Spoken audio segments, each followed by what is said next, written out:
Hi guys, thanks for tuning in. For this review, we're going to take a look at the Marvel Universe variant PAK Magneto. Very lovely artwork of Magneto in the front, very vibrant colors.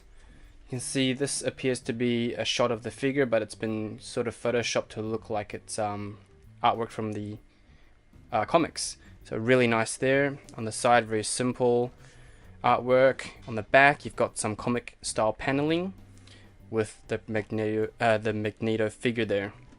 And on this side you've got the same kind of simple artwork, and on the top you've got Magneto in massive lettering, and on the bottom very simple artwork there, and you've got the flip open lid which reveals the figure inside the tray, and you've got some text on the inside flap. And if you want to read, you can just pause there. Very, very lovely packaging, as you can expect from PAK figures. So let's go ahead and get this guy open, and we'll have a look at the content inside.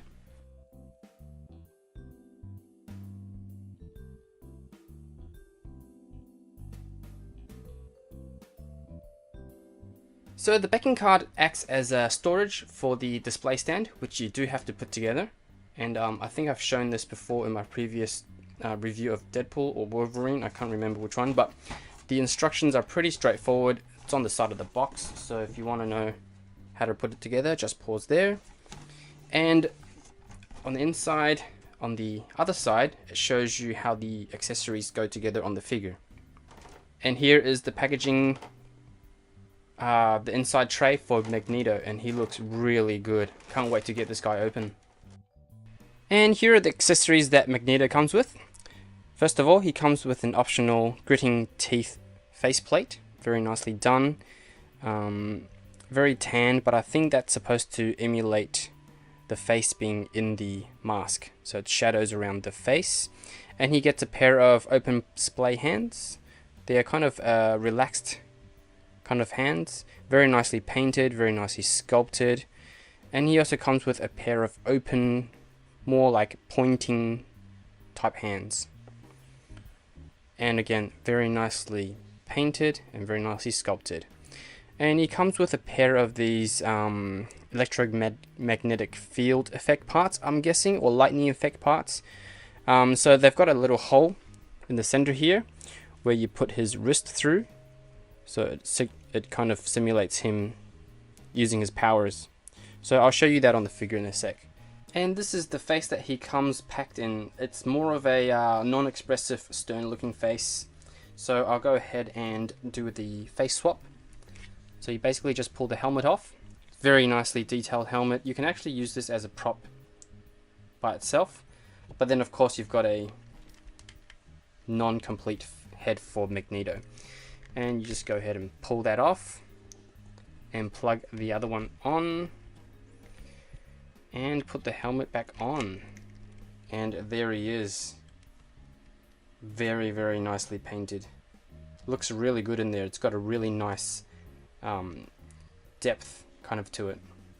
And to swap the hands over and put the electromagnetic field part effect part on, simply slip off one of the hands, slip this guy on. I'm not sure which way to put it. You can probably put it either way.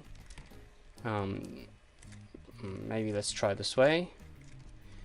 And then let's slip one of his other hands on.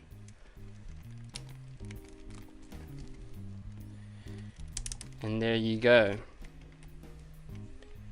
Looks like he's ready to do some damage. And now for a closer look at the figure. Our first impression is very nicely sculpted, very clean paint job, and the sculpting looks bloody awesome. Look at his face, he looks so menacing. I mean, a lot of the details are kind of over the top, but I think in this case it works. Let's have a look at his head. Very nicely shaded there. Got variations of dark and light red, and the helmet is actually kind of soft, so you can give it a bit of a squish, and it slides on and off pretty easily, but it's not going to fall off, so it's quite good. Got some nice texture on his costume. You can see the fabric texture there. Nice armor detail there on his arms. And you'll notice on the cape, it's sort of like shards of metal, so that's very nice when it's coupled with this metallic purple paint job. And the cape itself is soft, so you can kind of pose it slightly, although it's not going to stay in place as you pose it. It will bend a little bit and then kind of slowly come back. The rest of his armor is really nice as well. Very nice low lighting there on the abs. And this crotch piece is one piece. Again, it's soft, so that will help with articulation later on. Nice armor on the thighs.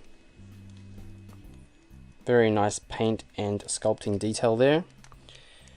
And very nice robotic looking armor on the shin and feet. Kind of reminds me of Get a Robo, so that's really cool. And let's see if I can show you his back. His back is also fully detailed, even though it is hidden by the cape most of the time. So very lovely attention to detail on this figure all the way around. And the figure feels really nice, very solid, not too light, not too heavy. If it's too heavy, then it's going to be a little bit difficult to pose, but as you can hear, the clicky joints are going to hold the figure up quite nicely. And moving on now to articulation. So with his head, he can look up that far, which is quite good. He can look down almost to his feet, again very good. He's got side to side tilting, quite a big range there, and obviously all the way around if you wanted to, but just make sure you straighten that neck out. And he's got kind of side to side with the neck there as well, so very good articulation for the neck. And for the shoulders, he can lift up his arms, let's see, probably about there. You can see the torso piece is actually semi kind of flexible, so it will move out of the way a little bit. So that's probably as far as I can lift his arm. He's got some weird kind of joint system going on in there. You can see a massive hole, probably not, it's a bit dark in there. But it's not a traditional ball joint that goes in, it goes down this way actually. So that's a little bit weird. Actually, I think there is a hinge joint on the shoulders, but it is a little bit stuck. Oops, okay, I just pulled his forearm off. Let me try to unstick it. Okay, here we go. It's unstuck now. So this joint is very tight, but he can raise his arm up horizontally, a little bit further up than horizontal, which is good, and comes down to there. And you can see there's a bit of a butterfly kind of ball joint happening there, which is quite good. No bicep rotation. Oh, actually, I'm wrong. There is a bicep joint for rotation, and it's very well hidden in the sculpt there, so that's quite nice. He's got a big ball joint for the elbows, and it's ratcheted, gives him a very good bend there. And you can probably also rotate. Yeah, you can actually swivel at the ball joint and also rotate his forearms at the ball joint, but it does just kind of pull off. But you can just pop it back on quite easily. Wrist joint, he's got a pin and hinge, so all the way around and also up and down or in and out depending on how you orientate that joint. With his abs, you can crunch forward that far, not bad. Back that far, again pretty nice, but you start to see the bottom of that piece there showing through the crotch piece, so you probably don't want to push it all the way. And this allows him also side to side, which is quite impressive. And with his hips, he can do, you can hear the nice clicky joints. He can probably split to about there before everything kind of starts interfering up here, and then you can kick forward about that far, and back to about there before it kind of gets stuck on the bum piece. So very nice clicky joints there. Any thigh, well, the thigh swivel is actually hidden up near the hips, so there's no cut there. And then with his knees, you get a double jointed knee, so it gives him a really nice deep bend there. And again, it's ratcheted, so it's quite good. And with his ankles, he can tilt down that far, up to there. And again, nice clicky joints, and he can swivel around and then also ankle pivot in and out. And lastly, he has a toe joint there.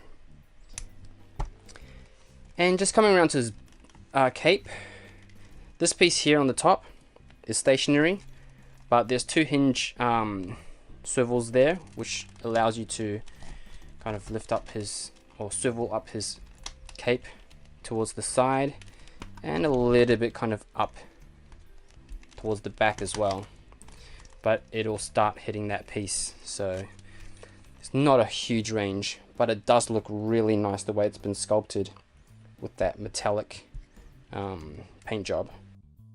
And in terms of height, he measures about 26 centimeters, so that's about 10.2 inches. And now for some size comparisons. Here he is with Variant Playouts Kai Wolverine. Here he is with Marvel Legends Magneto from the Ghibli wave. Here he is with DC Icons Superman, SH Figuarts Son Goku, and lastly Marvel Legends Cyclops. You know, I don't really consider myself a collector of the Marvel Universe Variant Playouts Kai line, but ever since the release of Deadpool, I've been a little bit interested in this line, and I've gotten Deadpool, Wolverine, and now Magneto, so this guy is my third one. And you know what? I think they just keep getting better and better. I haven't had any experience with the figures before Deadpool, apart from Batman Arkham Knight, and that was quite a while ago. But I really do think the quality of these Playout Kai figures have gone up a lot in the recent years. I mean, just look at the sculpting and the paint job on that cape. I'm not a fan of hard capes because I think they make the figures quite unbalanced. But I think in this case it really works because there's no other way to kind of replicate this mechanical machine shardy looking effect. So really good job to Square Enix there. And I don't think all figures from the Marvel Universe suits this treatment. You know, the armorized kind of bulked out treatment. But in this case, again, I think Magneto works really well because, you know, he's a master of metal. So it's only fitting that he would fashion an armor for himself out of metal. And it looks really, really nice. Love the color scheme. Love the, there's like shading and shadowing all over this figure. The only thing I don't really I can't really figure out is what the hell these things are. They're kind of just sitting there. I'm not sure if they do anything, but I don't know. Looks kind of weird. But everything else on the figure looks really good. Some of the armor parts are kind of reminiscent of Japanese super robots, so that's kind of cool. All in all, just a really nice figure to display. Very, very nice to pose. And yeah, it comes with not many accessories, but I think all the accessories that it comes with are very useful.